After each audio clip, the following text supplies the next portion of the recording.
इंद सद्वंदियाणं त्रिभुवनहित मधुरविशदवक्काणं अंतातीत गुणाणं नमो जिनाणं जिद भवाणं।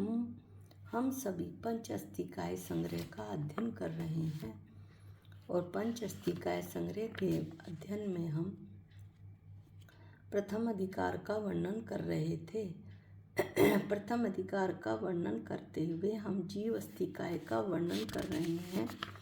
जीव अस्तिकाय में भी जो कर्तृत्व गुण का व्याख्यान है, जीव के कर्ता गुण का व्याख्यान है, वो 3 गाथाओं में बताया जा रहा है।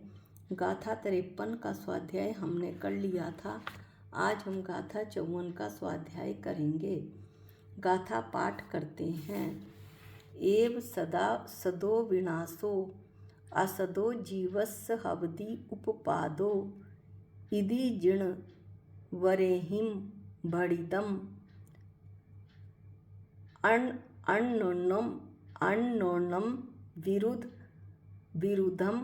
विरुद्धम।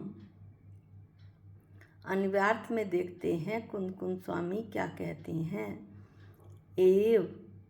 एवं इस प्रकार जीवस्य जीव को सदो विनाशो सत का विनाश और असदो उत्पादो असत का उत्पाद हवदी होता है।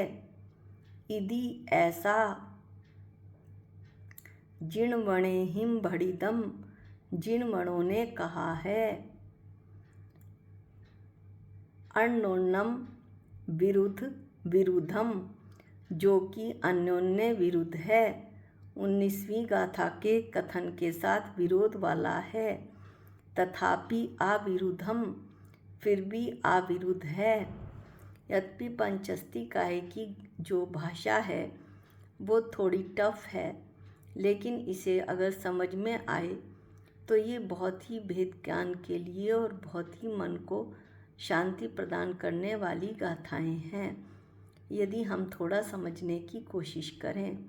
कुंद स्वामी अन्वयार्थ में क्या कहते हैं कि जो जीव है यानी मैं, उसे सत का विनाश है और असत का उत्पाद होता है। ये कैसे होता है ये तो हम टीका में पढ़ेंगे। ऐसा जिनवरों ने यानी अनंत भगवान ने कहा है। यह अनोन्य विरुद्ध है। क्योंकि 19वें अनोन्य विरुद्ध क्यों है? क्योंकि 19वीं गाथा में यह कथन किया गया था कि जीव का सत का जो सत है, जीव में सत का विनाश नहीं है और असत का उत्पाद नहीं है। इस बात से ये बात बिल्कुल ही उल्टी है। यहाँ कह रहे हैं कि जीव को सत का विनाश है और असत का उत्पाद है। तो दोनों जो है कॉन्ट्राडिक्टरी बातें हो गई। कॉन्ट्राडिक्टरी बातें होते हुए भी वे कॉन्ट्राडिक्टरी नहीं हैं, यानी कि वे अविरुद्ध हैं, यानी उनमें कोई विरोध नहीं है। ये हम अमृतचंद आचार्य किस तरह इस बात को एक्सप्लेन करते हैं टीका में, ये देखते हैं। टीका पाठ करते हैं। यह जीव को भाववशात यानी भाव के वश के कारण, उदायिक आदि भावों के कारण, सादी शांतपना और अनादि अनंतपना होने में विरोध का परिहार है कि जीव को उदायिक औपक्षमिक व क्षैपक्षमिक भाव सादी शांत होते हैं और परिणामिक भाव जीव के अनादि अनंत होते हैं। एक ही जीव में सादी शांत और अनादि अनंत कैसे घटित होगा, क्यों घटित होगा, इसके विरोध का खंडन इस गाथा में किया गया है।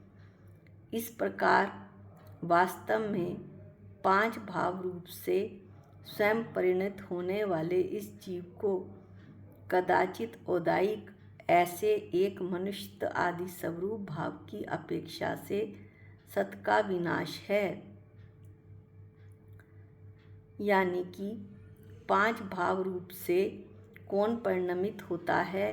स्वयं जीव औदायिक, औपक्षमिक, क्षायिक, परिणामिक और क्षैपक्षमिक भावों से जीव स्वयं परिणमित होता है और ऐसे परिणमित होता हुआ जो औदायिक भाव हैं उसके कर्म के उदय से होने वाले भाव उनसे उसे चारों गतियाँ मिलती हैं, मनुष्य, देव, त्रियंच और नारकी।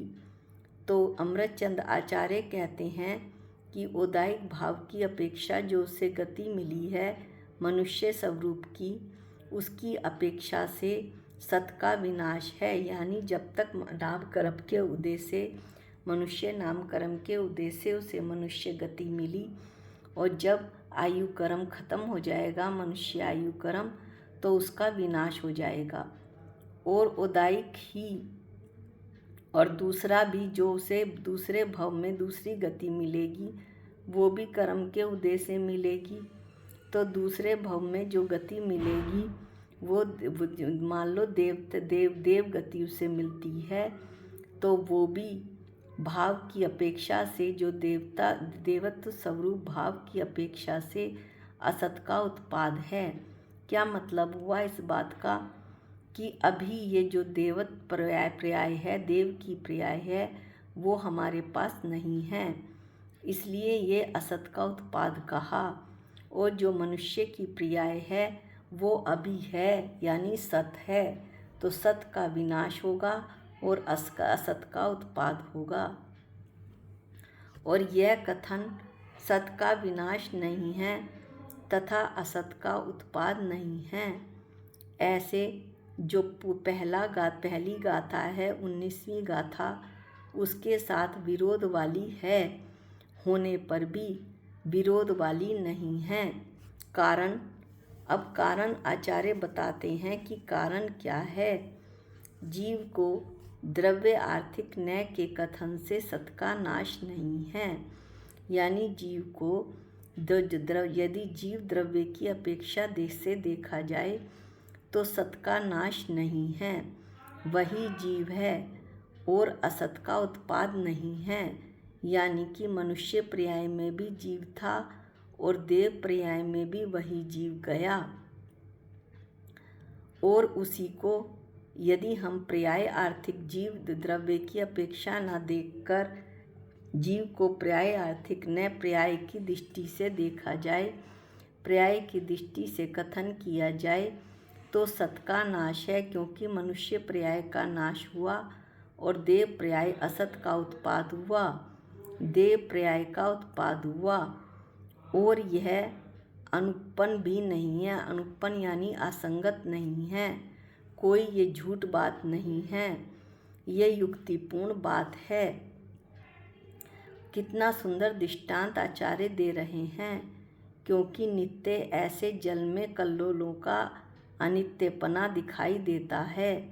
क्या कहना चाहते हैं आचार्य कि जो समुद्र का जल है वो सदैव एक जैसा रहता है, नित्य रहता है, लेकिन जो उसमें उठती हुई लहरें हैं वो पहले जो लहर पहले थी वो अब नहीं है, जो अब है वो आगे नहीं होगी।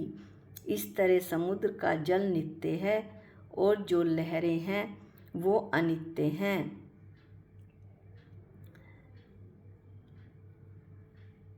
लहर उठी विलीन हो गई, दूसरी लहर उठी विलीन हो गई, तीसरी लहर उठी विलीन हो गई।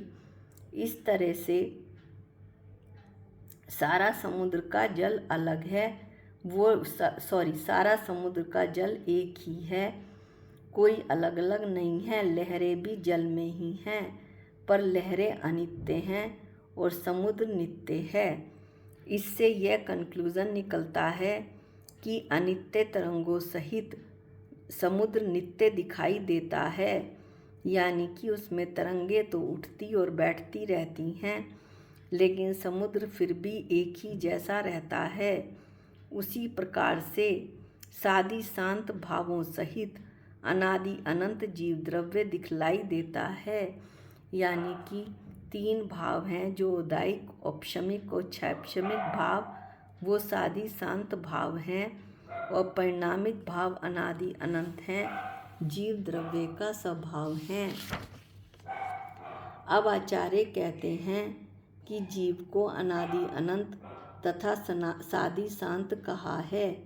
तथापि ऐसा तात्पर्य ग्रहण करना चाहिए कि पर्याय आर्थिक न्याय के विषयभूत सादी शांत जीव का आश्रय करने ही योग्य नहीं है।